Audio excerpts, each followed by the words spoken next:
Assalamualaikum warahmatullahi wabarakatuh. Bismillahirrahmanirrahim. Alhamdulillahi rabbil alamin. Wassalatu wassalamu ala asyrafil anbiya'i wal mursalin nabiyina Muhammadin wa ala alihi wa sahbihi ajma'in. Allahumma 'allimna ma yanfa'una wanfa'na bima 'allamtana. Allahumma faqqihna fid din wa 'allimna at-ta'wil wa zidna 'ilman ya rabbal alamin. Rabbi syrah li sadri wa yassir li amri wahlul 'uqdatam min lisani yafqahu qawli. Subhanaka la ilma lana illa ma 'allamtana innaka antal alimul hakim. Wala haula wala quwata illa billah. Alhamdulillah, syukur kita pada Allah SWT dengan limpah rahmatnya. Malam ni kita sambung lagi tafsir kita, surah yang ke-35, surah Fatir. Muka surat 434. A'udzu billahi minasy syaithanir rajim.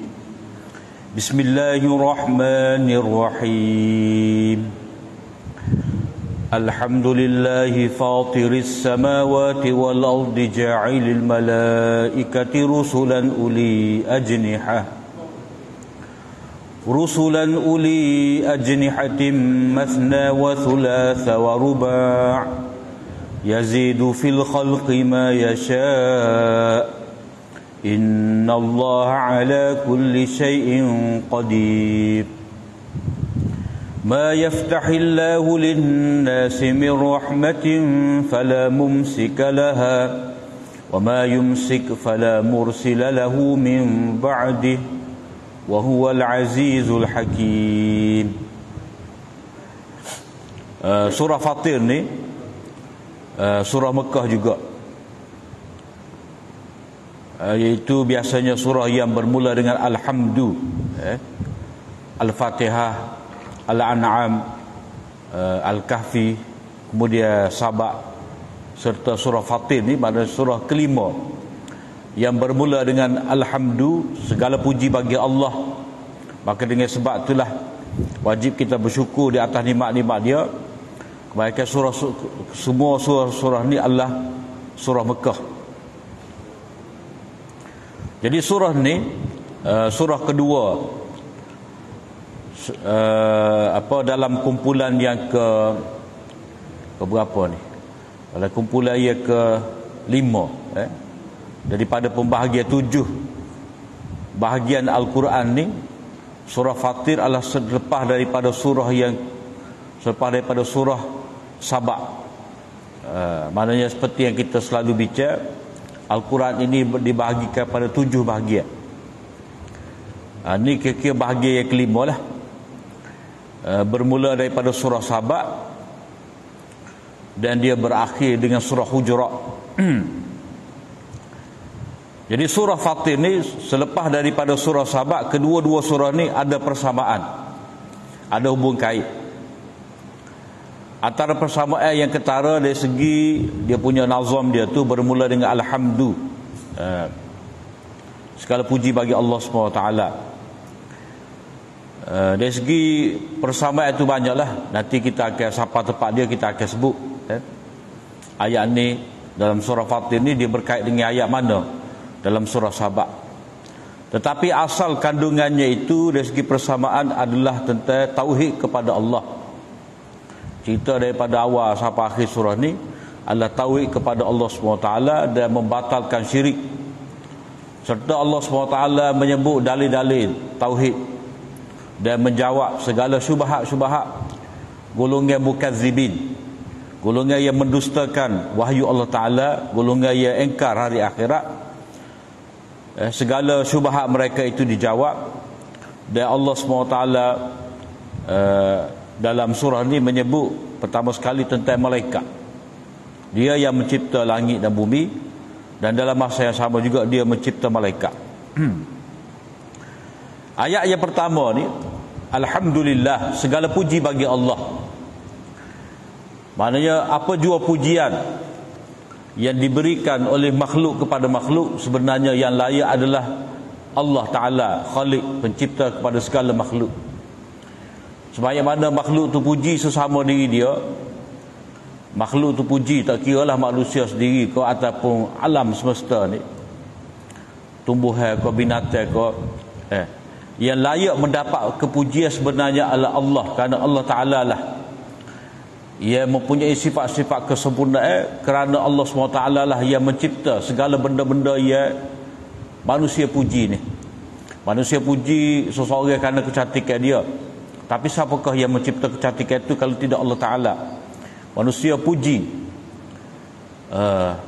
tempat-tempat yang cantik, tempat-tempat yang indah, gua-gua, pulau-pulau, gunung ganai, macam-macam tempat, air terjun, sungai, manusia puji begitu cantik alam semesta tadi. Yang mencipta itu adalah Allah Subhanahu Wa Taala. Begitu juga manusia memuji seorang arkitek yang membuat, yang membina bangunan, pencakar langit yang hebat-hebat. Yang sebenar layak dipuji adalah Allah, kerana Allah Subhanahu Wa Taala lah yang menyediakan, memberikan kepandaian, kepakaran kepada manusia untuk mencipta segala yang manusia ingin cipta. Jadi pujian yang sebenarnya itu hanya layak kepada Allah Subhanahu Wa Taala. Dan pujian ni atas sifat zatiyah Allah Taala.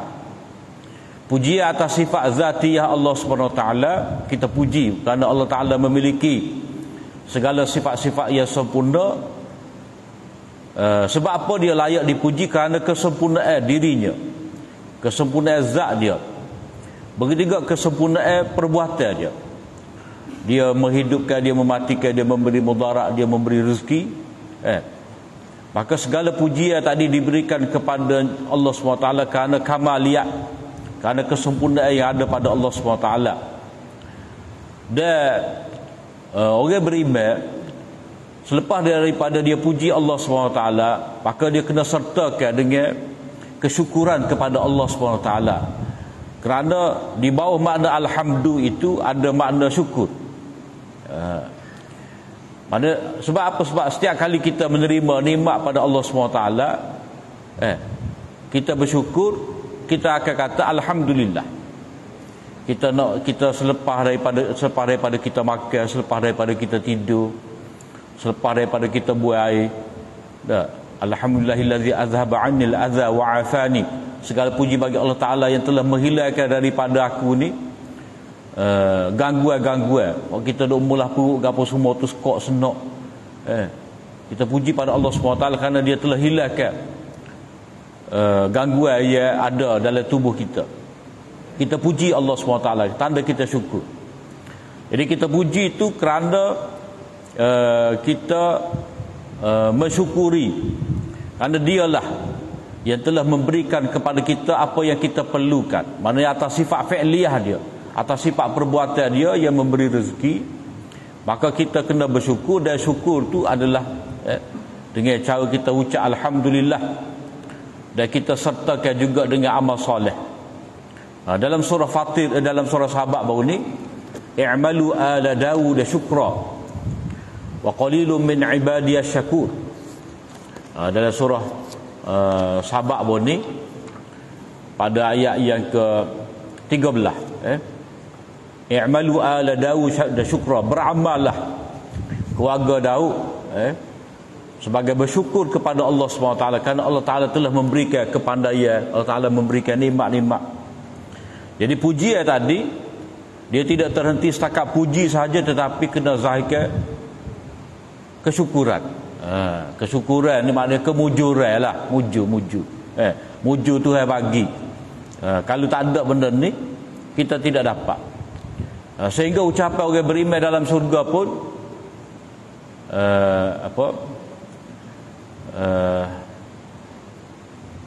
wa qalu alhamdulillahillazi hadana wa ma kunna linahtadiya laula an hadanallah. Segala puji bagi Allah SWT yang telah memberi hidayah pada kita. Kalau tak ada sahabat ni, kita tidak dapat hidayah, kita dalam kesesatan. Syukur atas nikmat hidayah. Jadi syukur tu mendaki kita menyempurnakan ibadat, kita memberikan kesyukuran, kita menzahirkan kesyukuran kepada Allah SWT dengan kepatuhan. terhadap perintah-perintah dia.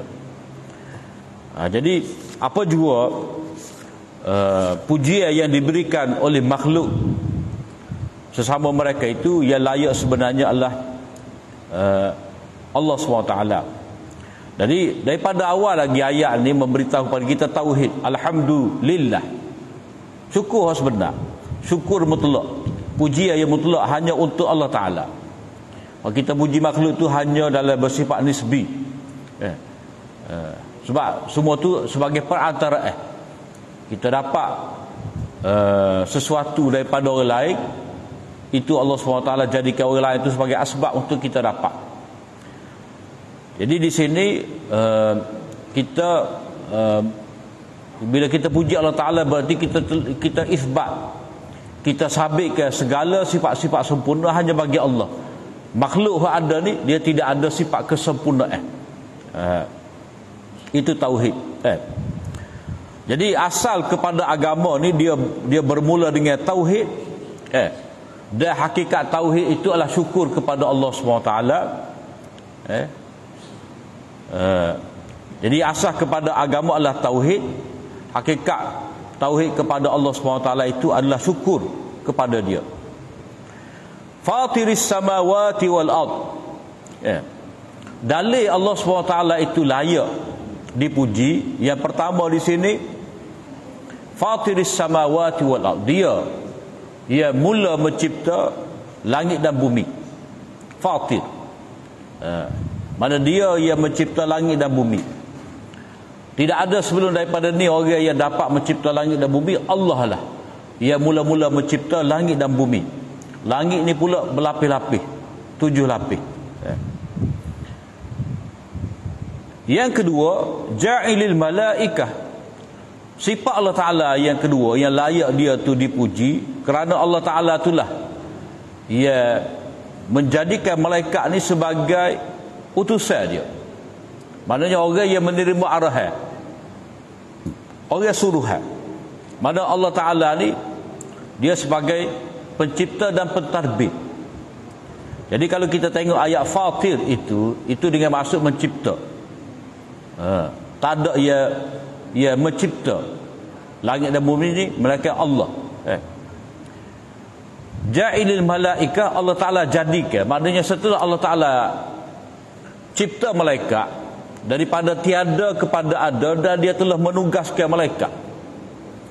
Ja'il ni Allah Ta'ala tidak guna perkataan khalaqa, khaliqil malaikah, tapi Allah Ta'ala kata jadikan. Jadi jadikan ni peringkat kedua lepas daripada khalaqa. Dia cipta dan dia telah menentukan. Di sini Allah SWT nak beritahu malaikat ni makhluk dia dan orang suruhan dia. Malaikat tidak ada sebagai kuasa, malaikat dia kena patuh segala arahan Allah SWT. Dan ini nak menafikan ketuhanan malaikat, seperti yang didakwa oleh satu kumpulan daripada jahiliah Arab, iaitu Popok Khuza'ah, seperti yang kita baca pada ayat yang ke-40 surah Sabah baru ni.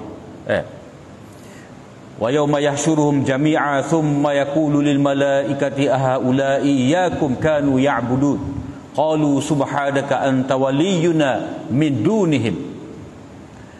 Pada hari Allah SWT membangkitkan ke semua makhluk-makhluk dia ni, kemudian Allah SWT kata kepada malaikat, apakah mereka itu menyembah kamu? Maknanya apakah mereka itu menyembah kamu kerana kamu suruh mereka? Maka malaikat berkata, subhanak, maha suci engkau ya Allah. Engkau pelindung kepada kami, bukan mereka. Bahkan mereka itu menyembah jin sebenarnya. Maknanya mereka sendiri menafikan ketuhanan diri mereka. Dan ayat di sini, ayat ni Allah Ta'ala sebut ja'ilil malaikati rusula. Mana Allah Ta'ala telah menentukan malaikat setelah dia cipta daripada tiada kepada ada, malaikat ni menjadi suruhan Allah Ta'ala. Maknanya Allah SWT dia mencipta malaikat ni, dia mencipta langit dan bumi, dia dicipta malaikat, dan dia telah menentukan malaikat ni sebagai suruhan dia. suruhan dalam menjadi perantaraan. Menjadi perantaraan ni dalam dua bentuk. Satu, perantara Allah SWT dengan nabi-nabi dia. Maknanya malaikat ni membawa wahyu untuk nabi-nabi. Mana Allah Ta'ala wahyukan kepada malaikat mula-mula, kemudian malaikat ni akan bawa wahyu ni untuk apa? Untuk nabi-nabi. Perantara yang kedua, Allah SWT menyampaikan rahmat dia melalui malaikat. Allah SWT menyampaikan, memberikan rezeki untuk makhluk dia ni melalui perantara malaikat. Jadi malaikat di sini sebagai orang suruhan. Maknanya ini bentuk pentadbiran kerajaan Allah SWT. Mana dia mencipta dan dia mentadbir. Bukti dia mentadbir ni, kalau kata tadbir, makna dia telah tetapkan orang ni bahagian ni, bahagian ni. Macam sebuah kerajaan lah.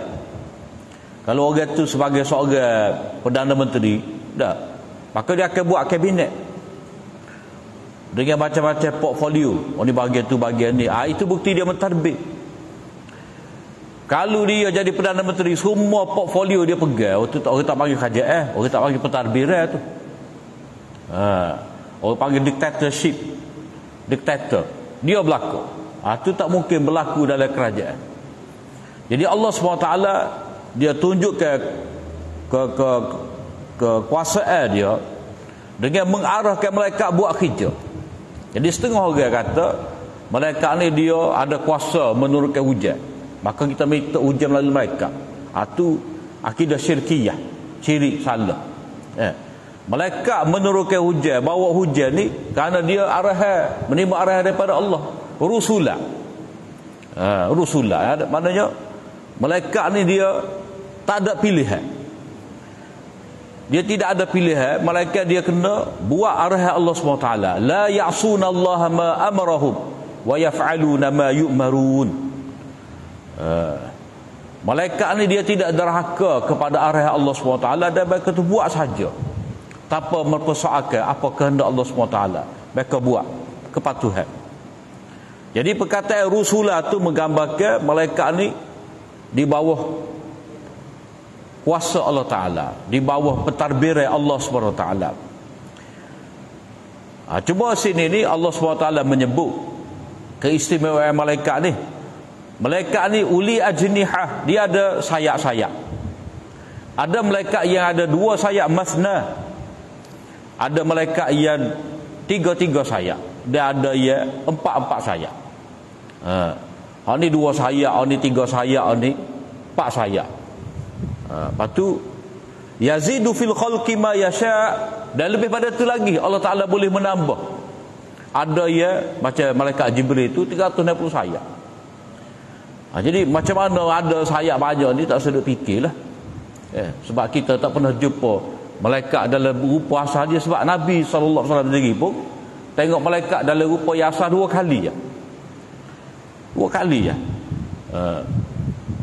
Jadi malaikat ni lagu mana ada 2 sayap, ada 3 sayap ni, kudrat Allah SWT luar daripada kemampuan akal kita. Kalau kita kira makhluk-makhluk kecil ni, dah, dulu orang tak boleh tengok ni bakteria gapo, corona boni pun lagu mana rupa dia tu. Setiap benda ada ni, kalau kita suluh dengan mikroskop gapo semua ni, kita akan nampak bergerak macam-macam. Kita suruh tak ada gapo dah. Contoh kita kata air ni dah, air tapis setara mana pun akan ada benda yang bergerak hidup. Allah SWT boleh buat sehalus-halus tu. Tu manusia ada asbab nak tengok. Manusia ada alat, ada kanta, ada apa semua. Ni malaikat ni sebesar-besar makhluk yang Allah SWT cipta. Macam mana rupa sayap dia tu, ada berapa tu tak sedap fikirlah. Pas sayap ni terbang kau. Tu tak sedap bahas lah. Kalau ada sayap boleh terbang, kalau tak ada sayap pun boleh terbang juga. Helikopter pun dia tak ada sayap, tapi dia punya baling dia tu. Jadi Ini semua kudrat Allah SWT luar daripada imajinasi kita. Sebab itulah Allah Ta'ala mati di sini, yazidu fil khalqi ma yasha. Dia boleh menambah ke dalam kejadian. Makhluk-makhluk dia ni mengikut kehendak dia. Bukan kehendak kita, tetapi kehendak dia. Jadi bila kehendak Allah SWT ni, kita tidak dapat tahu hak dia. Luar daripada jangkauan kita. Jadi faedah daripada Allah SWT menyebut ja'ilil malaikah ni, mana nak membantah kepercayaan puak-puak ya menyembah malaikat. Sebab dalam akidah mereka ni, oleh kerana mereka ni jahat, banyak melakukan kezaliman, kejahatan, maka tak ada cara untuk mereka mendapat keredaan Allah Ta'ala lepas daripada azab. Malaikat kena puja, kena puja malaikat, maka malaikat ni akan minta dengan Allah SWT supaya kita ni dilepaskan. Akhirnya mereka memusatkan ibadat penyembahan mereka tu kepada malaikat tu sendiri. Mula-mula malaikat tu dianggap sebagai perantara antara Allah SWT, antara Allah Ta'ala dengan makhluk ni. Mana semua malaikat dulu, maka malaikat ni akan hubungkan kita dengan Allah Ta'ala. Maka lama-lama dia akan jadi penumpuan kepada malaikat tu sendiri. Jadi Tuhan ni dia tak ada fungsi. Dia hanya wujud dalam upacara je. Itu jahiliyah dulu. Sama juga dengan orang ya bergantung dengan tawassul ni. Nak minta gapo-gapo, minta dengan Allah Ta'ala, tapi selit tu dengan berkat Nabi, dengan hak Nabi, dengan berkat wali gapo semua ni, lama-lama pergi ke kubur wali, minta dengan wali direct. Daripada tawassul mula-mula tu pergi kepada istighasah direct. Jadi buah-buah pergi kubur, minta dengan ahli kubur segala hajat ini semua dia ada susu galu, ada sejarah dia. Kalau kita baca sejarah hakikat sebenar penyembahan berhala zaman jahiliah dahulu, kita boleh tengoklah benda tu bulan balik. Cuma pattern nama tu lain. Mula-mula letak tawassul ni memanglah letak orang tengah. Tapi kadang-kadang letak tengah tu bihaqi. Letak bihaqi maknanya Tuhan ni bila kita sebut dengan hak Muhammad, Tuhan kena terima. Jadi gitu. Dah. Akhirnya melebihkan Nabi. Tidak minta direct dengan Allah. Minta dengan penghuni kubur untuk mendapat hajat. Maka kita kena faham di sini pentadbiran Allah SWT ni memang dia memberikan kepada kita tu melalui malaikat hajat kita, rezeki kita. Tapi untuk kita minta dengan Allah SWT tak perlu perantara. Nabi memang dihantar oleh Allah SWT untuk mengajarkan kepada kita untuk dekatkan diri kepada Allah Ta'ala. Dan bila kita beribadat dekat diri kita pada Allah Ta'ala, tak perlulah melalui Nabi. Cuma Nabi itu tunjuk pada kita cara. Inna Allah ala kulli syai'in qadir. Allah SWT atas setiap sesuatu dia maha berkuasa. Mana dia boleh buat langit dan bumi dengan kudrat dia. Kudrat yang sama yang mencipta malaikat. Begitu juga kudrat yang sama inilah ia menciptakan manusia, memberi rezeki pada manusia dan mematikan manusia serta menghidupkan semula manusia selepas daripada mati.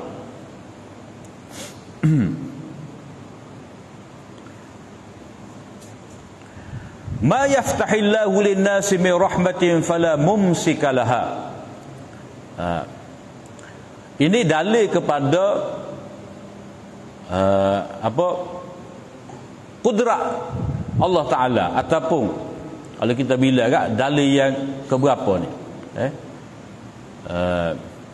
Maknanya dalil kepada kudrat Allah Subhanahu Wa Ta'ala yang mana dia layak dipuji, layak dipuja. Wajib kita beribadat kepada dia sebagai tanda bersyukur. Iaitu ma yaftahillahu lin-nasi min rahmatin fala mumsika laha. Apa saja yang Allah SWT bukakan untuk manusia daripada rahmat, maka tidak ada yang dapat menyekatnya. Mana bila Allah Ta'ala buka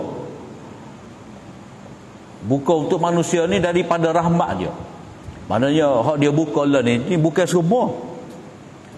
Bukan semua. Ada hak dia tak buka lagi. Hak dia buka kepada kita ni sebahagian. Apa-apa yang Allah Ta'ala bukakan untuk manusia min rahmah ni, mana sebahagian daripada rahmat. Jadi ada lagi rahmat dia tidak buka. Dah. Kalau kita ada gapo-gapo kita tahu atubik belaka. Kalau kita buat bewah gak, dah. Kita idai belaka. Kita gula 3 kawah tu lah kita letak meja. Kita buat kerja lagu tu. Kalau nak mari pukul 4 kali tu lagu mana? Balik kerja. Dah. Jadi kita kena spare. Kena sedia. Jadi rahmat Allah SWT ni banyak luas. Dan dia tidak buka semua. Hak dia buka tu pun bila dia buka tak ada siapa boleh sekat. Boleh tahan. Maknanya bila Allah Ta'ala nak memberikan kepada manusia rahmat ni, maka semua akan dapat. Maka dengan sebab itulah manusia wajib bersyukur kepada Allah Subhanahu Wa Ta'ala. Wa ma yumsik fala mursila lahu min ba'dih. Dan apa-apa yang dia tahan, maka tidak ada siapa pun yang dapat melepaskannya. Setelah dia memberikan kepada manusia tu. Maksudnya bila Allah SWT wa ma yumsik fala mursila lahu min ba'dih, apa-apa yang dia sekat tu maka tidak ada siapa pun yang dapat melepaskan setelah daripada Allah SWT sekat. Maknanya ini semua menggambarkan kepada iradat Allah SWT, kehendak dia, ketentuan dia. Mana orang ni dapat, orang ni tak dapat. Padahal kalau kita tengok orang ni ada jodoh, orang ni tak ada, orang ni ada anak, orang ni tak ada anak, orang ni ada pekerjaan, orang ni tak ada pekerjaan, orang ni sihat, orang ni ada penyakit. Allah Ta'ala memperbagaikan benda tu sebab atas kehendak dia berlaku. Macam rahmat tadi lah. Rahmat ni dia macam-macam bentuk. Rahmat dalam bentuk hujan, dalam bentuk rezeki, dalam bentuk ketenangan, kebahagiaan, kekayaan, macam-macam jenis rahmat. Jadi Allah SWT boleh beri dan dia boleh sekat. Wa huwal azizul hakim, dan dialah maha perkasa, maha berkuasa dan maha bijaksana. Mana nak cerita di sini bahawa dia sekat tadi, sehingga kita tidak dapat. Yang ni kita tak dapat tu bukan kerana Allah Ta'ala lemah untuk beri pada kita. Allah SWT dia beri kepada kita bukan kerana terpaksa. Maknanya aziz Allah SWT ni dia berikan kepada kita kerana tu memang kehendak dia. Kadang kita terpaksa bagi kepada orang ni sebab tak bagi, dan mau kata kita keluar, kita kedeku, ataupun kalau kita tak bagi, orang repot kata kita ni tidak buat kerja seperti mana sepatutnya. Macam kita nak lulus projek lah, kita menai atas dana ahli-ahli korporat, token. Jadi kalau kita tak bagi, hilang kita punya kuasa. Jadi kita pun terpaksa lah tunggu. Jadi beri kita tu kerana kita lemah. Begitu juga kita tak bagi tu kerana kita tak ada. Seorang ahli parlimen kata kita tak ada peruntukan, kita tak boleh bagi. Maknanya tak dapat bagi tu kerana lemah. Terpaksa bagi pun lemah juga. Kalau kita sebagai pemerintah kita tak bagi pada rakyat apa rakyat tak bagi tu tak bagi ni, lama-lama kita undi kita. Jadi tak legi juga, lemah juga. Itu kerajaan manusia. Jadi Allah SWT dia bagi ke dia tak bagi ke, tetap dia bersifat dengan izzah, kemuliaan. Dia bagi bukan kerana dia terpaksa bagi. Dia tak bagi kepada kita tu bukan kerana dia tidak mampu, tapi dia bagi tadi atas dasar hakim dia, hikmah dia. Mana betul dah kita dapat ni. Ya. Allah Ta'ala bagi pada dia tu 10 orang anak. Betul dah lah. Dengan keadaan diri dia tu. Kalau orang 10 orang anak ni, kalau beri kepada dia seorang je anak, tak boleh pergi ni. Nak nikah 3-4 orang lah. Kalau bagi hak ni apa? Hak ni memang dia layak dapat seorang anak. Tiba-tiba dapat 10 orang. Tak boleh pergi dia.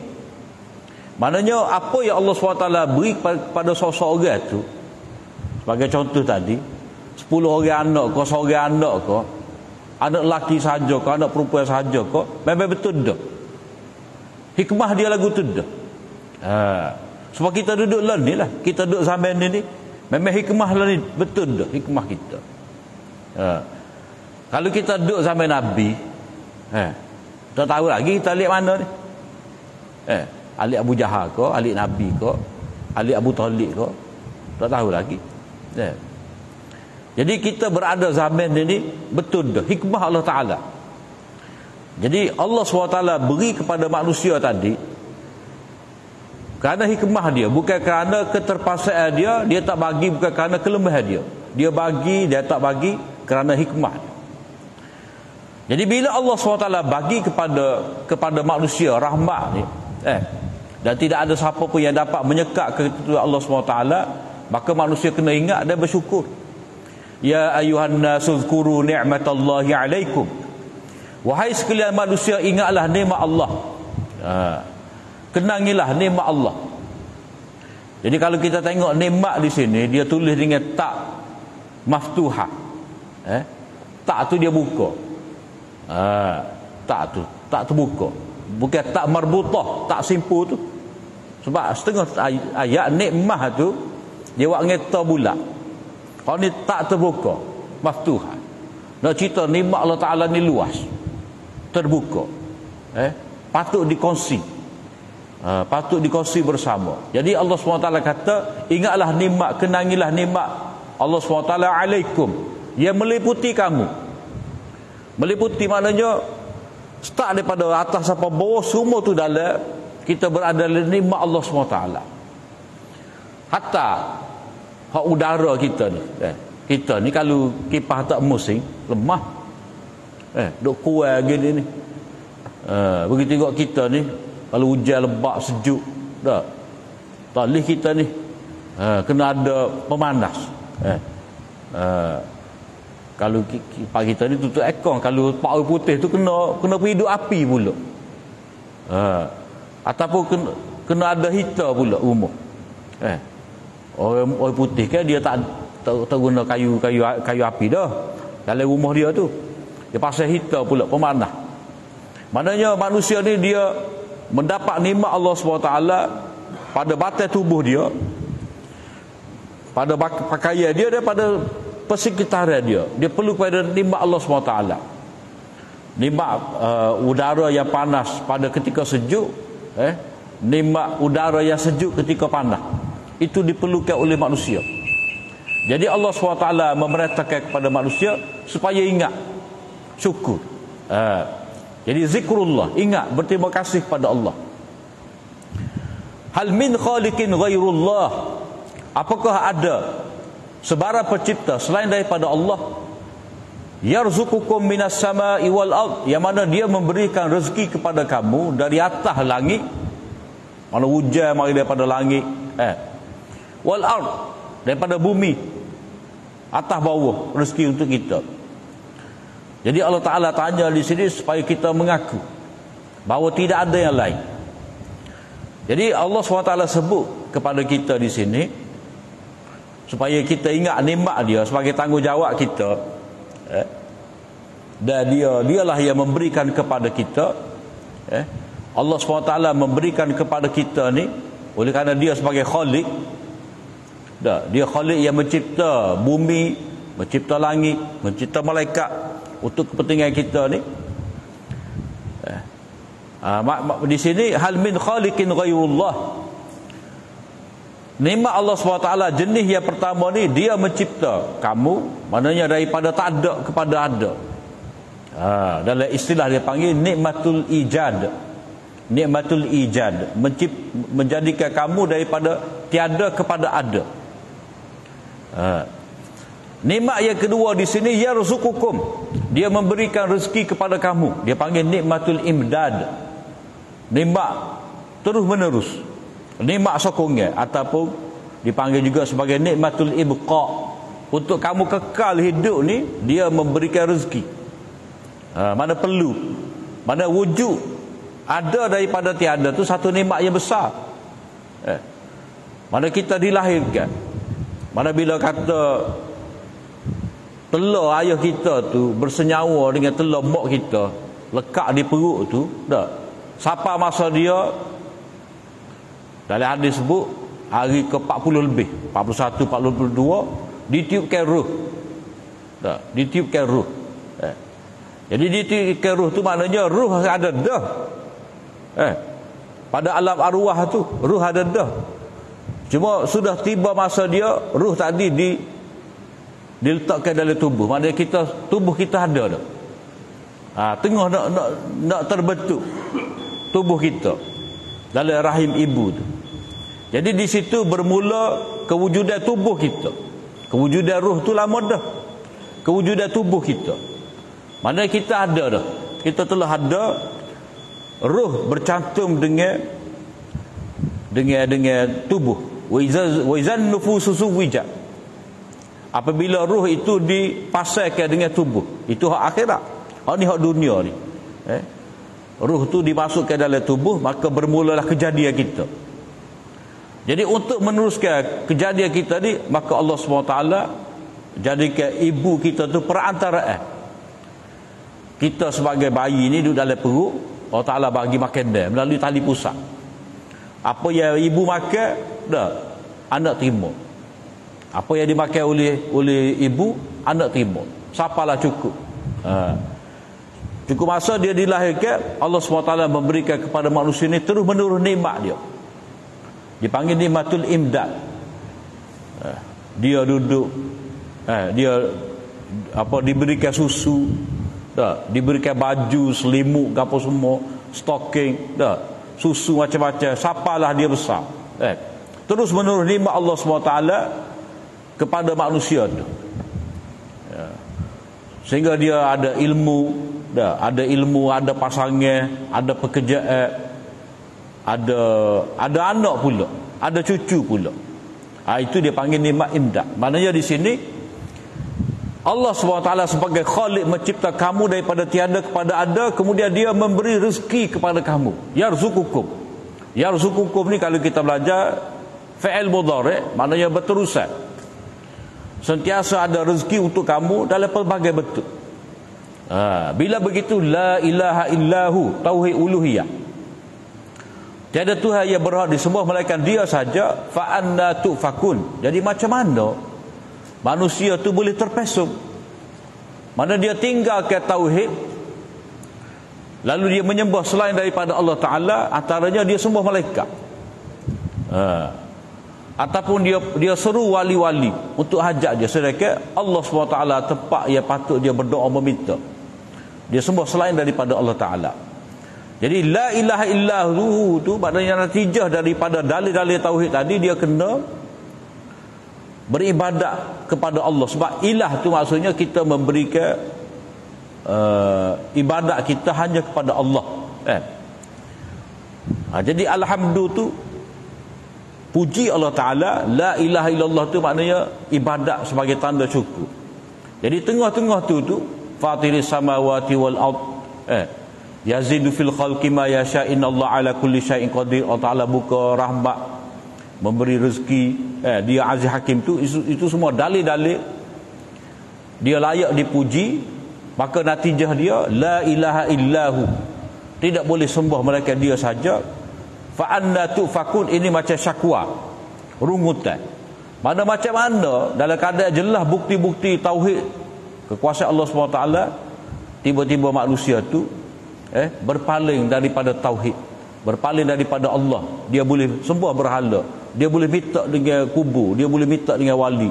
Itu maknanya manusia tu telah buta daripada melihat kudrat Allah SWT. Sedangkan Allah SWT berikan kepada manusia tu segala macam nikmat. Kemudian ayat yang berikut ni Allah SWT memberi tasliyah kepada Nabi. Oleh kerana penentangan sentiasa ada daripada orang-orang yang syirik ni, orang yang terpaling tadi, orang yang berpaling tadi, orang yang telah dipalingkan. Orang yang dipalingkan ni fa'anna tufakutu, mana puak-puak ia berpaling daripada tauhid ni, sifat dia sentiasa mendustakan wahyu Allah SWT. Jadi itu insya-Allah kita akan sambung pada minggu akan datang. Tasliyah kepada Nabi, sebab Nabi akan bawa ajak manusia kepada tauhid ni. Nabi berhadapan dengan golongan mukazzibun, orang yang mendustakan. Setakat saja apa yang baik dari Allah SWT. Salah dan silap daripada kelemahan hamba, aku liqauli hadza wa astaghfirullah li wa lakum. Assalamualaikum warahmatullahi wabarakatuh.